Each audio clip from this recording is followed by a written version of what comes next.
एक बार की बात है, गांव में रहने वाला एक जवान लड़का इस बात से परेशान था कि उसके मन में हर समय कोई न कोई नकारात्मक विचार चलते ही रहते हैं। उसके मन की बकबक कभी शांत नहीं होती। वो या तो अपने अतीत के बारे में सोचकर पछताता रहता है कि काश मैंने इस काम को ऐसे कर दिया होता, उस काम को वैसे कर दिया होता, या फिर वो अपने भविष्य के बारे में सोच सोच कर डरा रहता है कि कहीं ऐसा हो गया तो क्या होगा, कहीं मैं सफल ना हो जाऊं, कहीं मुझसे कोई गलती ना हो जाए जिसकी वजह से लोग मेरा मजाक उड़ाना शुरू कर देंगे। और ऐसे ही कई सारे नकारात्मक व असफलता से भरे विचार उसके मन में हर समय चलते रहते। वो हमेशा ही विचारों में खोया रहता और अंदर से डरा हुआ सा रहता। फिर उसे किसी ने बताया कि यहाँ पास के जंगल के नीचे एक बौद्ध भिक्षुक रहते हैं, तुम उनके पास जाओ, वो तुम्हारी इस मानसिक समस्या का समाधान अवश्य कर देंगे। वो लड़का उन बौद्ध भिक्षुक के पास जाता है और अपनी सारी समस्या उन्हें बताता है। बौद्ध भिक्षुक उस लड़के की बात पूरे ध्यान से सुनते हैं और कहते हैं, तो तुम मुझसे क्या जानना चाहते हो? लड़के ने कहा, मुनिवर, मैं अपने मन को खाली करना चाहता हूँ। मैं आपसे ये जानना चाहता हूँ कि मन को खाली और साफ कैसे करते हैं? भिक्षु ने कहा, मन को खाली और साफ करना कोई 1-2 दिन का काम नहीं है, ये एक बहुत ही लंबी प्रक्रिया है। तो क्या तुम इसके लिए तैयार हो? लड़के ने कहा, हाँ मुनिवर, मैं कितनी भी बड़ी प्रक्रिया से गुजरने के लिए तैयार हूँ। बौद्ध भिक्षु ने कहा, मन को खाली और नकारात्मक विचारों से दूर रखने के 6 तरीके हैं। आओ एक एक करके उन्हें समझते हैं।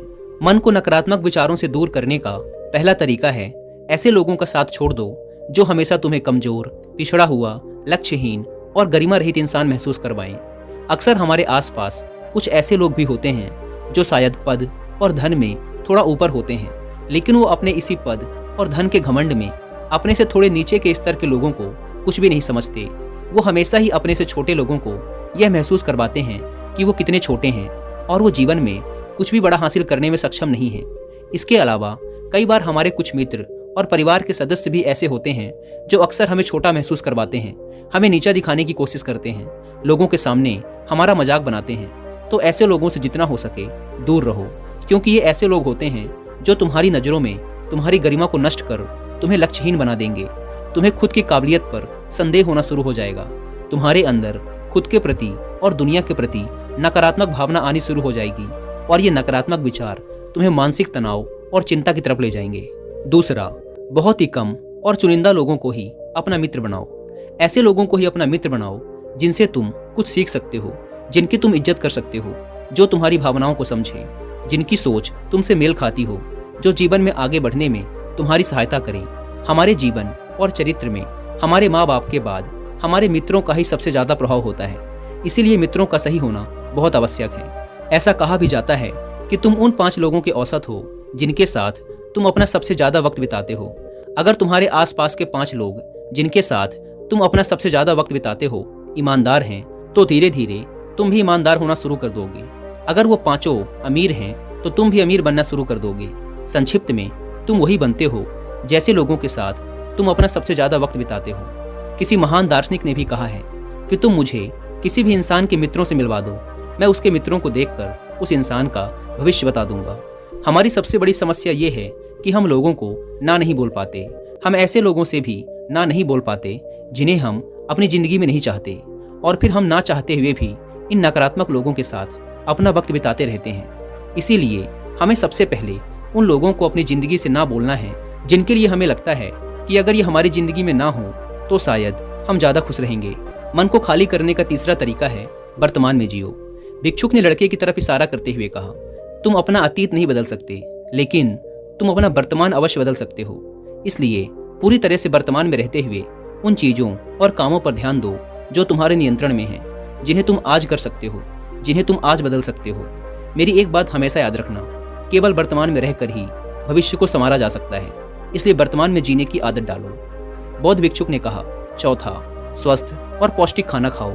हमारा शरीर ऊर्जा से चलता है और हम जैसा खाना खाएंगे वैसे ही ऊर्जा हमारे शरीर को मिलेगी, और फिर वैसा ही हमारे शरीर और मन का व्यवहार भी होगा।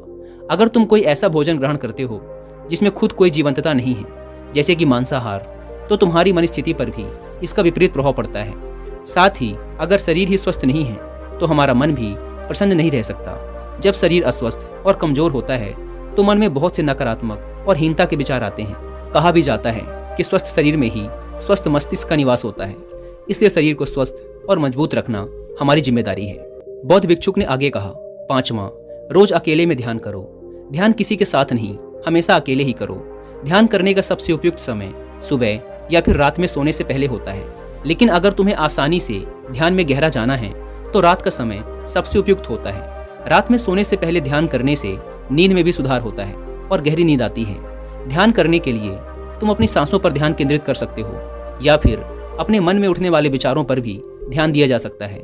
मन में उठने वाले विचारों पर ध्यान देने से ध्यान करने वाले को ज़्यादा फायदा होता है, क्योंकि इससे आसानी से गहरे ध्यान में उतरा जा सकता है। अगर तुम ध्यान नहीं कर सकते तो रोज कुछ समय खुद के साथ अकेले में बिताओ। खुद के व्यवहार को जानने की कोशिश करो, ये देखने की कोशिश करो कि मन में किस तरह के विचार उठ रहे हैं। जब तुम लंबे समय तक ध्यान करते हो या अपने साथ अकेले में वक्त बिताते हो तो तुम धीरे धीरे खुद को जानना शुरू कर देते हो। तुम्हारे अंदर एक ठहराव आ जाता है, तुम्हारा उतावलापन कम हो जाता है, तुम कम बोलते हो, आसपास की चीज़ों पर ध्यान ज़्यादा देते हो, ज़्यादा शांत और स्थिर रहते हो, जिससे तुम्हारा आकर्षण सहज ही बढ़ जाता है। तुम सैकड़ों की भीड़ में भी अलग दिखते हो और सबसे बड़ी बात, ध्यान करने से तुम्हारे मन में विचारों की तीव्रता कम हो जाती है, जिससे तुम्हारे मन में नकारात्मक विचार कम आते हैं। बौद्ध भिक्षुक ने कहा, 6वां और आखिरी, नई नई जगहों पर घूमने जाओ। एक बहुत ही पुरानी कहावत है कि एक लंबी यात्रा आपको 100 किताबों से भी ज़्यादा ज्ञान दे देती है। तुमने देखा होगा कि बौद्ध भिक्षुक साल के 9 महीने लगातार घूमते ही रहते हैं। उनके घूमने के पीछे का एक कारण ये भी है कि नई नई जगहों पर जाने से मन को नयापन महसूस होता है, जिससे मन हमेशा ही उत्साहित और ऊर्जा से भरा रहता है। कोशिश करो कि प्रकृति की सुंदरता से भरे स्थानों पर घूमने के लिए जाओ। जब घूमने जाओ तो अपने आसपास की हर चीज पर पूरा ध्यान दो। इससे तुम्हारी चीजों पर ध्यान देने की आदत बढ़ेगी। प्रकृति की सुंदरता और उसकी आवाज में खोने की आदत डालो। वर्तमान में जियो, अपना अतीत में हुई गलतियां और सारी चिंताओं को भूल जाओ। बस यही है मन को खाली करने का सूत्र।